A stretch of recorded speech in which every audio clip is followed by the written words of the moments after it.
Главная отставка этой недели. Азат Бекмурзин больше не генеральный директор публичного акционерного общества «Нижнекамскнефтехим». Впрочем, то, что он покинет свой пост, скажу вам по секрету, стало известно уже давно. На предприятии произошло несколько аварий, пострадали люди. В качестве одной из главных причин указывался человеческий фактор. Также Азат Бекмурзин допускал не всегда обоснованные заявления по проблемам развития Нижнекамскнефтехима. Преемника искали долго, было несколько кандидатур. В результате руководить предприятием акционеры доверили молодому, но уже доказавшему свою состоятельность руководителю, талантливому организатору и грамотному специалисту-нефтянику Айрату Сафину. Он родом из Нижнекамска, начинал свою карьеру как раз-таки на Нижнекамскнефтехиме, но с 2005 года проявил себя уже в Казани, на другом крупнейшем объединении группы компаний «Таиф», публичном акционерном обществе «Казань-Оргсинтез».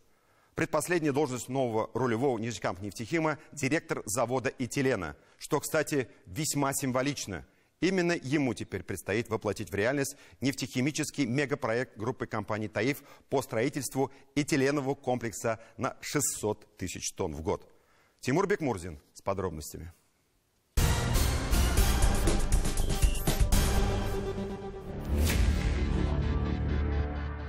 Нижнекамскнефтехим – это не просто крупнейший в Татарстане нефтехимический комплекс. Это одно из самых мощных и больших предприятий отрасли в России и Восточной Европе. Это градообразующий комбинат для Нижнекамска и один из наиболее ценных активов группы «Таиф». Поэтому внимание к Нижнекамскнефтехиму всегда повышенное. А смена высшего руководства в компании – важная новость как для Татарстана, так и всей нефтехимической отрасли. В четверг, 27 февраля, замена рулевого на Нижнекамскнефтехиме состоялась. Как это бывает даже на таких легендарных предприятиях, спокойно по-деловому. Азату Бекмурзину сказали спасибо за успешную работу и вклад в развитие компании. Айрату Сафину приступайте. Решение такое акционеры приняли по предложению Азата Шавкатовича. Значит, в связи с переходом на другую, не менее ответственную работу. Вот. Но от нового директора мы ожидаем, чтобы все эти результаты, которые были достигнуты, были приумножены. Все те наработки, взаимодействия были сохранены, улучшены. Надо признать, Айрату Сафину точно легко не будет. Возглавить такое предприятие, как Нижнекамскнефтехим, это великий шанс и колоссальная ответственность одновременно. Сафин, как специалист-нефтехимик, профессионал, слов нет. Но в Нижнекамске ему придется решать десятки, сотни вопросов, не только связанных с производством. Нижнекамскнефтехим, как мы уже подчеркивали, для города предприятие номер один. Соответственно, новому директору нефтехима придется решать и социальные вопросы компании, и ее многотысячного коллектива, вопросы экологии и промышленной безопасности. Хочешь, не хочешь, Айрату Сафину придется погрузиться и в вопросы поддержки и развития спорта. Нефтехимик – это известный бренд и в хоккее, и в футболе. Тут даже не знаешь, стоит поздравить Айрата Фуатовича с новым назначением или посочувствовать. Наверное, все-таки поздравить. Ведь для молодого и амбициозного директора это уникальная возможность проявить себя, войти в историю. Для этого все данные у него есть. Айрат Сафин возвращается в родной город, хотя пока главные его профессиональные достижения связаны с Казанью и объединением «Казань-Оргсинтез». Нижнекамск – это для вас практически второй родной город, а может быть даже... Он является первым, потому что я здесь родился. Не только родился в Нижнекамске, но и успел сделать успешную карьеру на Нижнекамскнефтехиме. Причем начинал здесь Сафин с рядовых должностей. Вот слесаря, был начальник отделения, когда занимались модернизацией производства СКД. Далее был приглашен на вновь строящееся производство полистирола в второй очереди. И в 2005 году по приглашению руководства Казань-Оргсинтеза я уже уехал в Казань. Сафин работал на Нижнекамскнефтехиме, работал на производстве полистирола. После этого прошел большую школу на Казань-Оргсинтез. Это настоящий профессионал, который прекрасно разбирается в химии и технологии. Производительность полиэтилена примерно будет на несколько десятков тысяч тонн больше. Одно из главных достоинств Айрата Сафина как профессионала в том, что он глубоко, детально знает разные нефтехимические производства. В Нижнекамске зарекомендовал себя как отличный специалист в технологии по производству полистирола.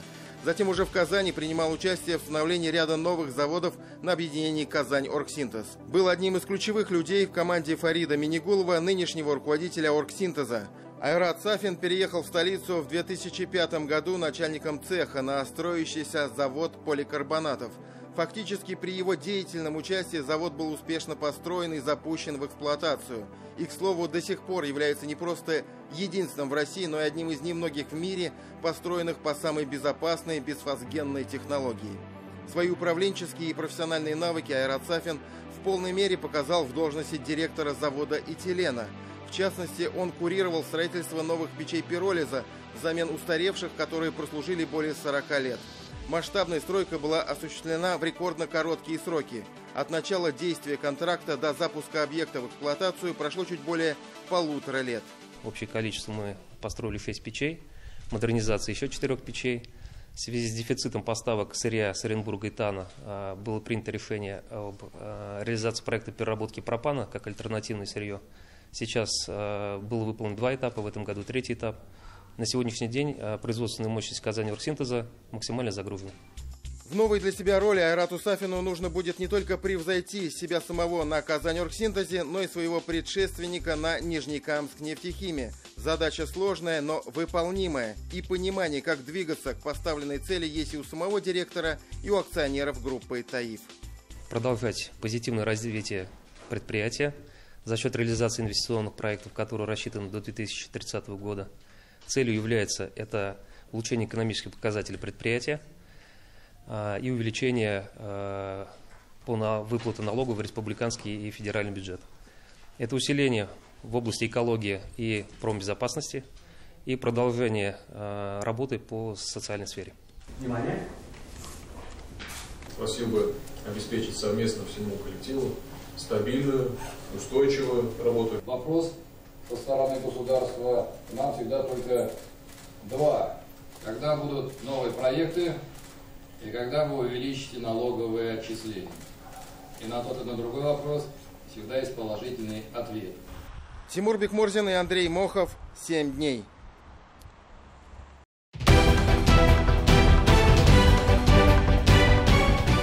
Все выпуски программы «7 дней» смотрите на YouTube-канале ТНВ.